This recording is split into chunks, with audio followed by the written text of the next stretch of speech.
নমস্কার, কেমন আছেন সবাই? আশা করি সবাই ভালো আছেন, আমিও ভালো আছি। প্রথম ব্লগে আমি সবাইকে স্বাগতম জানাচ্ছি। সেদিন খেতে ইচ্ছে করছিল ফ্রেঞ্চ ফ্রাই, সেজন্য ভাবলাম ফ্রেঞ্চ ফ্রাই তৈরি করি। প্রথমে আলু সেদ্ধ করে, তারপর এই যে 5 মিনিট মতো ঠান্ডা করছিলাম। ঠান্ডা করে রেখে তারপর একটা মশলা তৈরি করছিলাম। মশলাটা ছিল জিরে গুঁড়ো, ধনে গুঁড়ো, তারপর মরিচ, একটু চটপটা টাইপের চেয়েছিলাম।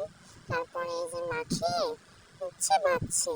তারপর মনে হলো কি না, আমরা ফ্রেঞ্চ ফ্রাইয়ের পাশাপাশি একটু চপ খাবো।